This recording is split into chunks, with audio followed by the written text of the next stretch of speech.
guys, to everyone, it's Ada from Poison Drop. Today it's my pleasure to have with us NONEXISTER from Switzerland, Zurich. Is that correct? Correct. Here we are. So first of all, how's it going? The easiest question. We're fine. I'm in ski holiday, so that's always cool. Ah, lucky you. Lucky you. Yeah, he can take a few days off because then afterwards we'll be very busy, like doing all the preparations for the release, also working in the studio. So we are pretty busy, and so he just can get a few days off, but afterwards you allowed him, like you can go and he goes to have a little bit days off.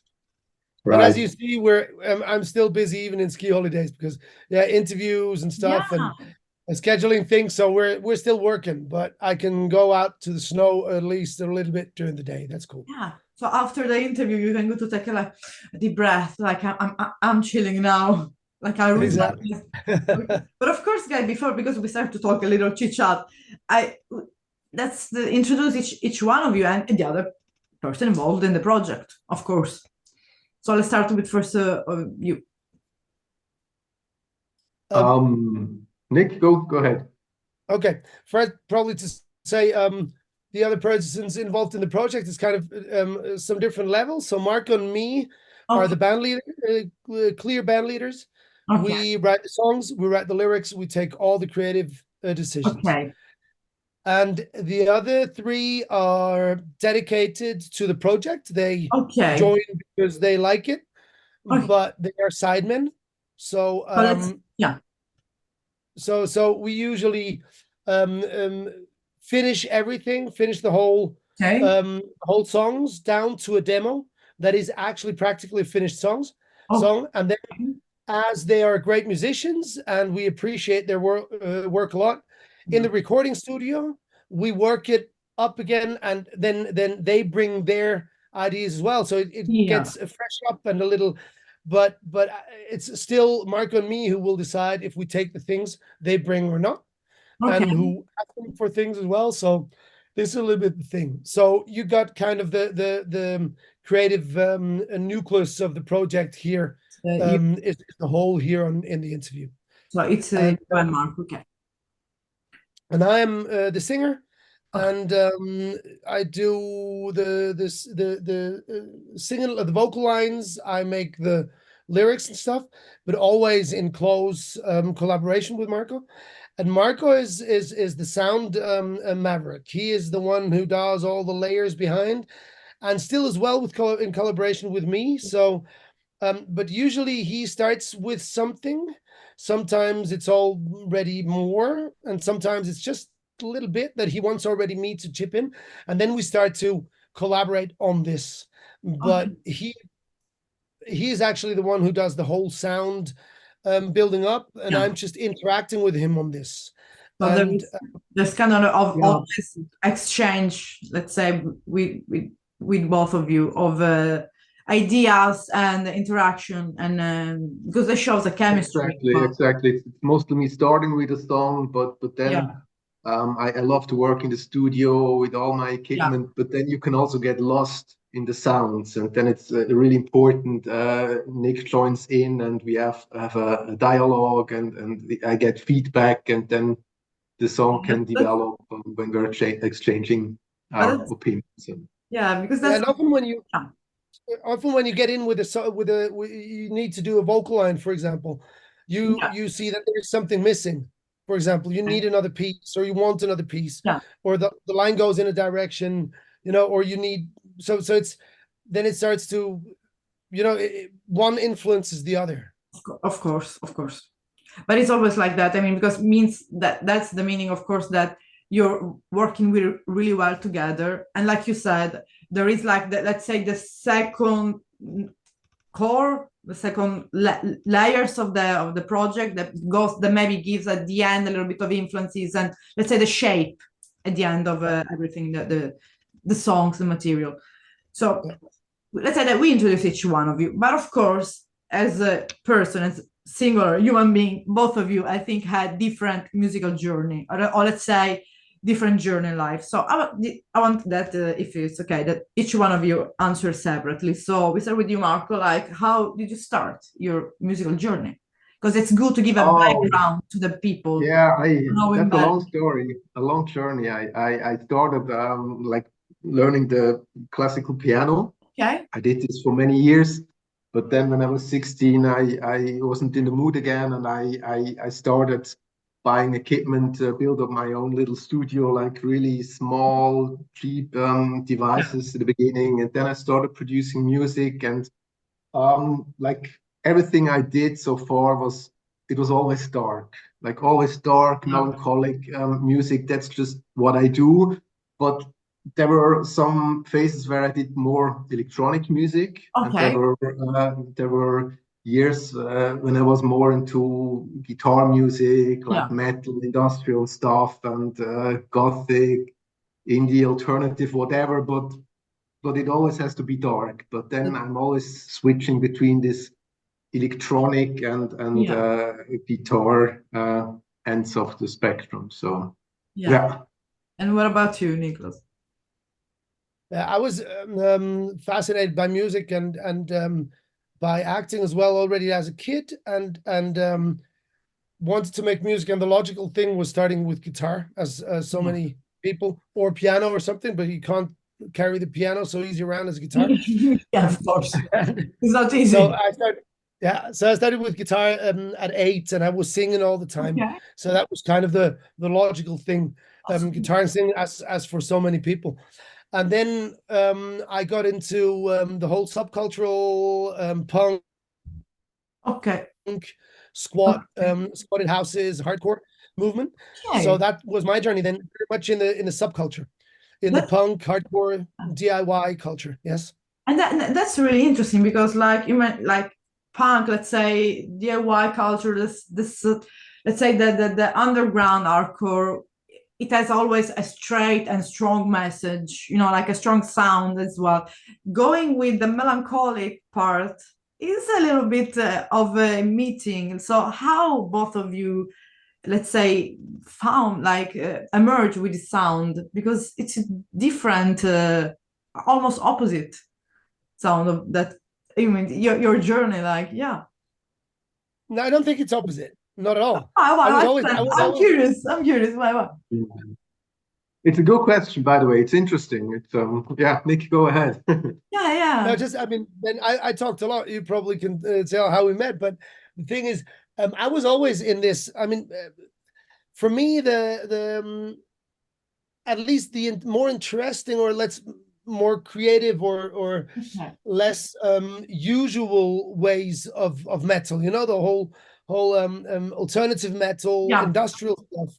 To me, we're always close to punk and hardcore, and they are as well. I mean, you have collaborations between these groups as well, and they are in the same thing. You know, if you think about Mike Patton and his projects, if you think about Melvins, all these, they're actually from their cultural surrounding, they're very close to the punk and hardcore underground scene.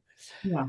And the whole gothic movement as well. There is a poppier part, I mean, that I like as well, but and more a little bit mainstream. But there is very strong underground part to this as well, you know. So and I was bound to new wave when I was a teenager as well. Sometimes punk, sometimes new wave. So to me, they are not opposite. They're even very close. And being politically being having a clear message, thinking about this world, asking yourself things about this world often makes you quite melancholic as well, because the world is I mean I think that if you want to write melancholic music nowadays, just turn off the TV, which is artful to say. Turn off the TV, listen the news, and you have a bunch of inspiration. But sometimes it's better taking inspiration, you know, for real life, nature, the melancholic side of it. It's even more beautiful. But I can understand that as a band as well, you know, like as artists, sometimes when you have to send a message, it's better listen from you, from like a musician, like your message, even from what's going on in the world, like your own way, than, for example, the news system. So yeah. Yeah, and I think Nick, you were always more than just a punk. Like you're interested in so many different styles, but you were more in this field, in this scene. But now with me, I think it's also nice for you that you can give more stylistic variations to your voice. For example, when you played in a punk band, you had to shout, you were a shouter. But That's a now good I, one. I often push. I mean, Nick he's an amazing singer. He can do so many different styles. And even I think we should even go further on the next album. But already in this album, you can hear, I mean, he can be so loud, but he can sing beautifully, actually. And Yeah, that's what I was saying when we started to talk outside the interview. That while I was listening your and watching your video. First, the video are amazing, so we're gonna talk about that in a while as well. But the voice and the sound is smooth, but it's deep. I mean, you can watch it and goes really. It's not like heavy that you have to stay there. It gets boring, gets heavier. It goes really smoothly to watch it and listen, but at the same time, it's really deep as music. But thanks, I like I this. can't. This You yeah. can't keep it in a box or with some label like that's. I don't know, alternative. That's when you do the hashtag alternative. You can't put it. So how we could define non-exister, like I don't want to say genre, but like with a word or something, because I can't find it. So help me when I have to put some hashtag for you back. Because I have no idea. We made the joke lately that we said we're genre fluid, you know. That's good. Genre fluid. I like Gender that. fluid, but we are genre fluid. I think the thing is, I mean, that gives back the question that we didn't really answer, how we met each other, is a little bit bound to the same thing, you know. We both, Marco and me, we're always more open to stylistically to what we were interested in as well. If you say, I was shouting in the punk band, but you know, Catchball is more sung than other punk bands as well. No, if you, and but we were always open, and I always wanted to do something like this. And Zurich is kind of a big city. It is, it's culturally very interesting, but it's not that big in size. So it feels you get small. to I know mean, each other. right. You know the other people. Sooner or later, you Because get to know other musicians, and you have like one of the most influential people in the metal scene, which is Tom Warrior in Zurich. And a lot of black metal band came from as well from Switzerland, Zurich as well. So he and his wife, his girlfriend Kathy, they are let's say the most historical musical as well influences. So they came, for example, from an extreme genre of music that Zurich has to offer. But then you have others as well. That's the beauty. That from a city you have different, completely the opposite as well. But it's still small enough that you know each other, or you get to know what others do. And we always known each other's projects, Marco and me. Of course, it's a long time. And I always had this dream of an industrial band, and Marco as well. And we had talked before we could probably do this. One day I didn't have a band because I was living in Spain before I came back, and I asked him, and then eventually we did it, but it was always in the air, you know, if we should do it. Concrete, and there we were talking about the genre, you know, and there we were always, as we were both very open to this genre thing, and we listened things from the Cure to the Clash, from 9 Inch Nails to all kind of alternative metal and stuff. It was always clear that we're not that we're not, if we want to do something, we wouldn't do something really, or that's what we like to listen as well. Bands who are actually very interesting. And the nice thing is that when we started, we work extremely well and intuitive and very respectfully together. You know, if we have different point of view. I can't find the word. If we have a different idea about a song, we don't fight. We discuss very friendly, and but usually we're very we agree very much, and we know the other one is a musician we respect a lot, so we listen to each other a lot, and that gives us the ability to work very, very intuitive. So we didn't limit us in ourselves. We didn't say we want to do this genre. We just started to work, and that what comes out, and we actually love it. That sometimes it's more in this direction, sometimes more in this direction. We actually love this. Yeah. I mean, of course, but it's not so easy. But it's complicated to market this music. I mean, to promote it, because it's much easier if you can put it in a clearly defined genre. Yeah.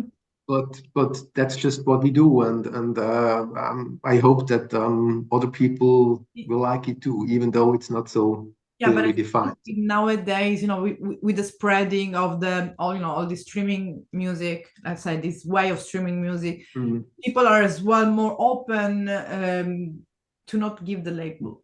Right. Yeah. You have so many musicians that you have, I don't know, in 2009 there was indie, that was it. Now you have dark indie folk, wooden indie, dark ethereal indie folk. You have so many that people just go with that, just listen, and they don't care anymore. It's boring giving 10 words for one genre, for one sound. So I think it's when you just listen and maybe you decide by your own, by your mind. I like that. I like that. That's it. That's the way I like it. So, and I think there's enough fans. It just takes a little bit time until you find it, probably. But I think there's enough fans who are like me, for example, or like Marco, who actually appreciate this, because if I have a band that surprises me, I go, wow, they're really interested. Yeah, exactly. That's the important thing, because if you find that musician, even just, on some whatever platform, and of course, you just don't stick to one song. You go and dig it. It's like when I receive a song from a band to say, just you want to interview this band, I just don't say yes, because I have to like it. Otherwise, I can't. I can't talk with you guys like, oh yeah, it's beautiful. You will understand that I'm not interested in your music, because it will be like a normal question. Where do you come from? What are you doing in your life? You have to interact and as well understand and at least feel that music a little bit. It doesn't matter if you're a fan, an interviewer, or another musician. That's well as how you create your own niche of people. That's gonna stick with you. I think you already have it, because since the first single was Drop Off in 2023, right? March 2023. Yes. Okay. March, yes. And that was where does your mind go? No. The first one was You're Pain Up My Veins. You're Pain Up My Veins, yeah, exactly. That's actually quite a heavy one. Yeah. And it was the video clip that was really dark about it. So that was really dark, definitely, yeah. That's beautiful. It's elegant. It's art. I think. Thank you. Art, and that's what I like them. It's so how you proceed with this idea about these dark but beautiful video clips. You have a storyline behind, or it's just something that came throughout the lyrics of the song itself, or the sound of the song? There are two different ways. Sometimes the clip is almost developed by Nick, like closely following his idea of the lyrics. But then we also have other video clips where just film directors who got to know that we would like to do a clip. They wrote their treatments, and we read the treatments and decided which one could fit. But there's always like a close connection between us and the filmmaker. And I think so far it really worked out well. Yeah.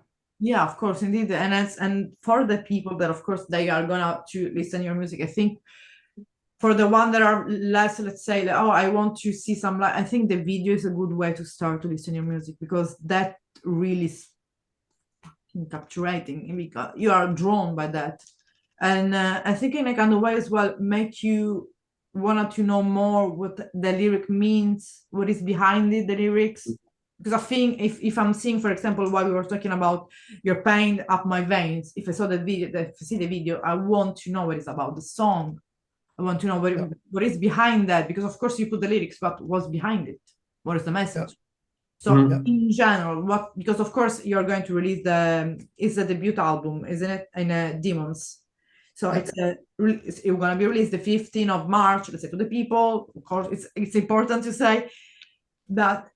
So for the song that you released, this song will be included in the album, right? As well. Right, so of course, I'm not going to stick about each single to talk about it in general. Which topic you really, and here I think Nick, you can answer for that topic, you go throughout your lyrics, like that really, like I said, I want to write about it, and I want that the people, like understand in that way. Of course, we understand everything differently, but if you give us like a direction how to read your lyrics and feel them as well. I mean, that's why the album is called Demons. It's about all kind of abysses of dark sides within us. But I mean, the dark sides within the human being are sometimes very personal, and sometimes are only concerning your own life, and sometimes they're concerning, lamentably, society quite harsh, because there's a lot of powerful people who are actually putting us, all of us, in problems just because of their dark sides. And so I think if you're really contemplating, really thinking about things deeply, it's sometimes it's socially critical, sometimes it's political, and sometimes it's only very psychological and about personal things. It depends a little bit.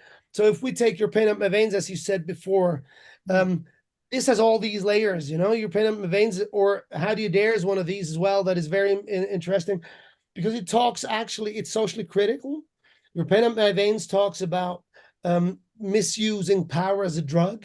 People who are addicted to power and use it, actually, they need more of it all the time as a drug addict, And what happens is that they harm the whole society, they harm other people all the time because of it, And this is a psychologically interesting phenomenon, because I mean, it is a socially critical topic. It is a political topic to write lyrics like this, but it is as well a socially or a psychological interesting thing. And a thing that is important to me as well, a thing that should make you think about yourself as well, because all these little things, all these little demons, that some of the people make them so bad that they harm us all, we have them all inside of us. There's a little thing of this in there, and then it's a question of ethics, of even courage to oppose them, and of the courage and the will to self-criticize yourself, and having the courage to address the demons within your head, instead of kicking other people.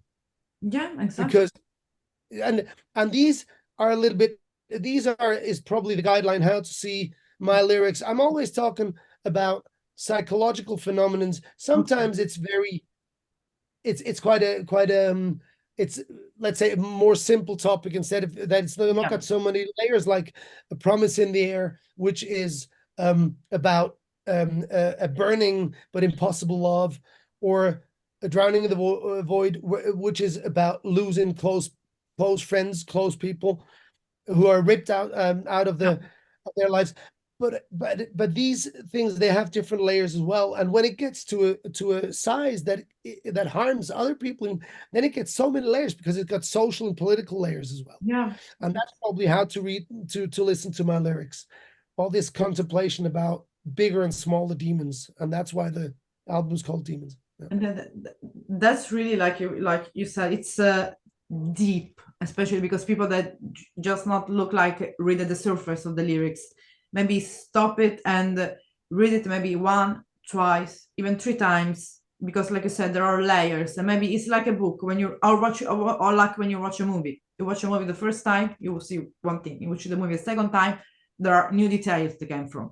So as well, because like you said, every demon that we have, even if I have a demon like me, and I start to think and feeding those demons, I can hurt even not knowing people around me, thinking that I'm making the interest of everyone, like political people say that, but it's all hurting who's around you. Same things if you have a grief, maybe you're thinking that you're doing something good at the moment, but not realizing that you're going deep in a hole. That's all interpretation that goes to, like you said, to psychological, political, but it's, let's say, I would say social. That's what I include everything. And that's really deep and actual, because look at the word is really actual. Yeah. And of course, like the lyrics goes with the sound, because of course otherwise we wouldn't feel that message. So, and here Mark, you can say about that. So I think the sound goes as well in the same way as well, like like a dark sound. So how you develop the sound for demons, how you would describe it? I mean, for me, always the atmosphere is important. Like atmosphere is an expression of your emotions. I never start composing a song like sitting on the bed and strumming the acoustic guitar. It's always working with sounds, with effects, with weird electronic devices, guitars, strange guitar effects and stuff. And then I'm working on this, and suddenly something might happen. Like you bring some sounds together, you mix, you add some effects or so, and then something can trigger me, and then I know, okay, now this is something. And then I develop this what I was doing, and then maybe I have a 4 or 8 beat part, and sometimes then I start arranging. But sometimes I already show this part to Nick and to check out if it's really good. Sometimes I sleep a few nights and I check it out again, and I don't feel it anymore, and then I just leave it on my hard disk. But in best case, I see that I'm still happy with it and confident to work on it. So, but always keeping that melancholic and dark side of the atmosphere. Always. I mean, I have done so many songs so far, but not one was a happy one. But I mean, I don't know. It's just the way it is. But that's the beauty. I can smile actually. I'm not a totally depressed person, but it's just when I'm expressing myself, this comes out. There is always beauty in the melancholy as well, like in the nostalgia. Sometimes even poets from I don't know, centuries behind us, they were writing in the romanticism, movement. There was nothing happier about that, but it was beautiful. So I think that totally true. If I may say, maybe your music could be, not want to say associated, but could be kind of a poetry as well.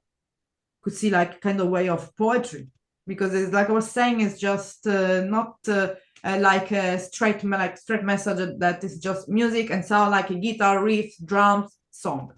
It's a kind of it's shaped. You can compare it with poetry, but you can also compare it with a painting. Yeah. I do painting with sounds. Yeah, I create an atmosphere. It's all the same in the end. With any form of art. That's why I think, and I think it's going really good right now. These let's say the atmospherical sound. Let's call it like that. This atmospherical sound, because we love having fun with the music and people at banging, get on the beat, whatever. But sometimes for this moment, and when you're at home, maybe even laying on the bed, you need something that make you feel something. And what make you feel is what has the atmospherical part. They could be dark, they could be something ethereal, like I don't know, the Nordic folk music, medieval, I don't know, something that has atmosphere in it. So I think that, your album, I think, is gonna go really well. It could be even used as a like soundtrack for some movies. Like you could write some music for movies, because that's that's the thing that can go with you during the day. can be like a companion for moments of the day, even if you don't Who knows? understand the word. Who knows? Probably it will happen, I because mean, we don't know at all. But as Marco said before, the videos are I mean, our music. We feel our music is finished in itself when it's yeah, music. It doesn't need the videos, but still, videos are part of our art. It's not, yeah, oh, we have to do a video. Oh, why? No, it's part of our art.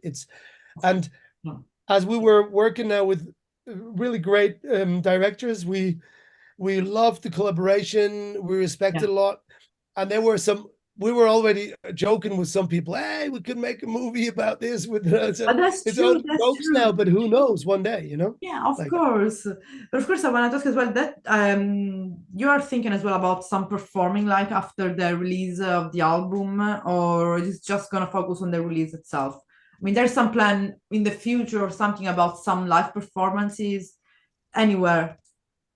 Definitely. I mean, playing live will be an important part, but that's just like, yeah, first we have to focus on creating the music and now the whole release. But we'll do the release show in April, and then Okay. in fall we'll probably a real tour will follow, and we are up to playing live. Yeah. Again, I mean, we already did it, Exactly. and Yeah. we'll have a great band together, so I it'll be cool. I saw you play performing like in the theater, like the real theater. Like I don't know where you guys gonna perform, but I think a band like you, like a project, I can see us talking from a town, like for the place that I've been used to this theater, that you can sit, like in comfortable seat and listen. I mean, we want the people still to that we have enough songs as well that are good to go and to Yeah, we have quite some mosh pit ready things in there as well. So and you can still maybe some you can seat in the back, in the side, and the center lift for the pit. we love I mean we love the good clubs, and the good Yeah, concert halls. So we need the mosh pit. But yeah, I hope that's the the people hardcore also soul of you. That's the hardcore souls of you that needs the pit. yeah, exactly. No, Yeah, and I mean, as you said, yeah, we've you said it yourself. We have to tell the people. So it's the yeah, 15th of March is the release of the yeah, album, exactly. and the 20th of April is the release show in Zurich Okay. in the Zentralwäscherei. And now we're just talking to a good club in Berlin. We Oh, don't know. I probably we can do one in spring, and otherwise a little bit later. okay. So the whole thing is starting now, and we definitely want to perform. We are musicians. We want to be live. The thing is, we have a good team that helps us as well. But as you saw, it's our own label. So we're doing the whole thing. So it's Yeah, just a question of work.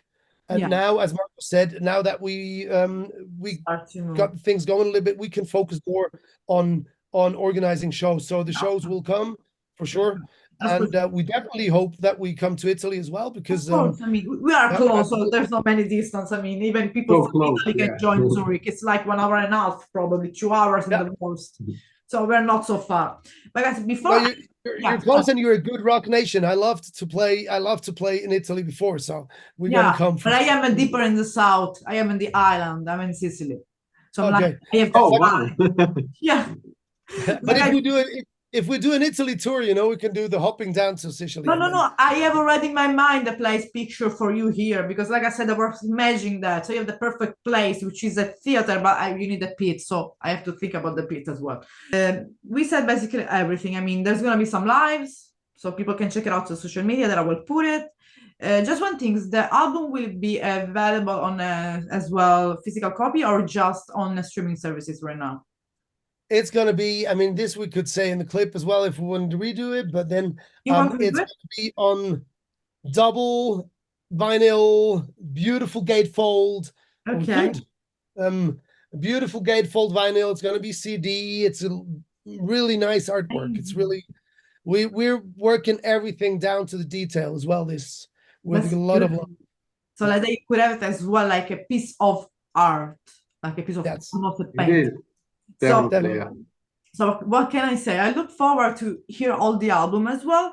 And I suggest to everyone, or to all the people to listen, because really is drowning music. Like you can drown the music, but in a good way. So thank you so much, guys. It was a really pleasure meeting you. And I don't know, hopefully do an interview in Italy or maybe here in Sicily. Who knows? With pleasure. Thank you and so one much. thing, as you asked, if the physical copy Yeah. on the LP, but only on the LP, only on the vinyl, there's an additional track that will be nowhere else than on the vinyl. That's good. I will put it as well in the description box. Thank you so much. Let's stay in touch, guys, because I'll ask you something about for the interviews. I'm gonna tag you for sure. So let's stay in touch. And still congratulations for the album. It's a beautiful, it's really like deep music, and we need that in this period of the history. Thank you so much. Have a good rest of your day.